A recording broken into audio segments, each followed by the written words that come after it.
I don't view ISIS as being directly caused by the theology of Wahhabism.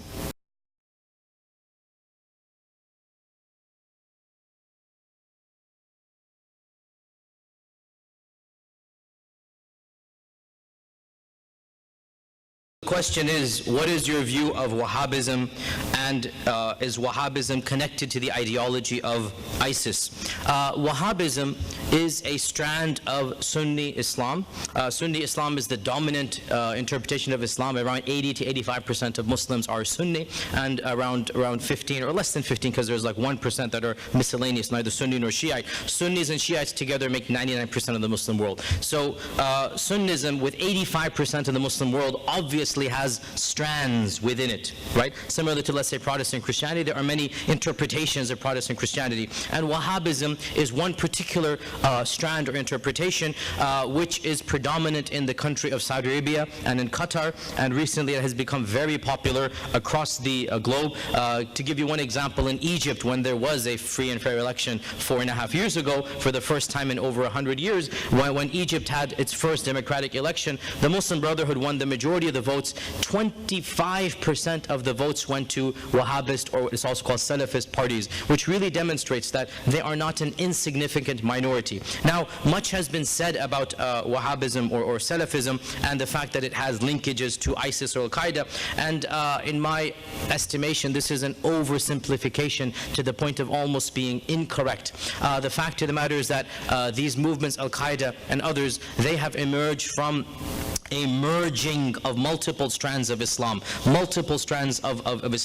and mainly they owe their genesis to radical breakaway movements of the Muslim Brotherhood that date back to the 70s. All of you that were adults in the 1980s, 1981, you all remember the assassination of Anwar Sadat?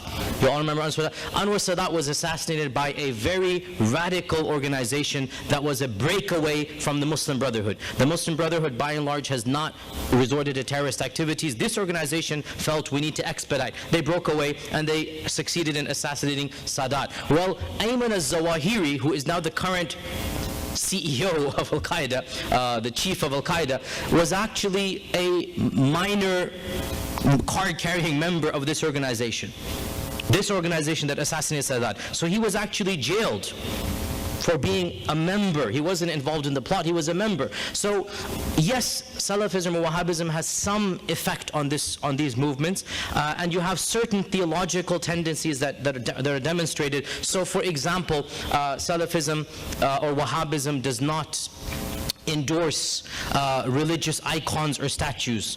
Pause here.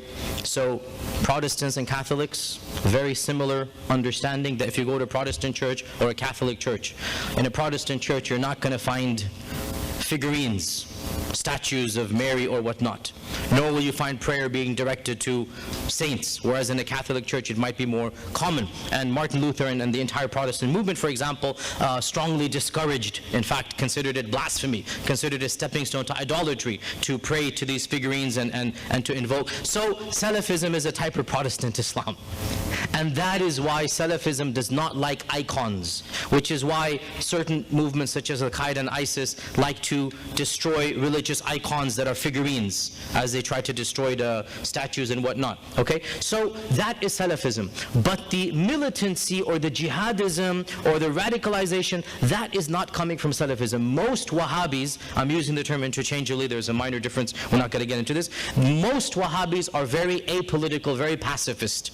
Most Wahhabis, you can consider them to be somewhat like maybe the Amish or the ultra-Orthodox Jews, where they're always incessantly thinking about what clothes they're wearing, the purity of their food, just living very pietistic lives. And they believe that getting involved in politics is corruptive to the soul. They want to live pure lives. So most Wahhabis are very, very apolitical.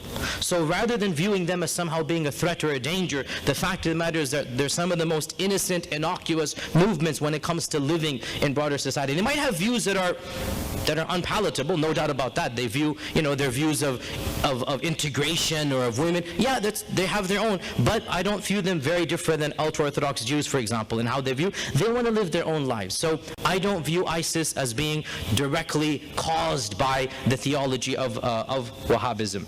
I don't view ISIS as being directly caused by the theology of Wahhabism.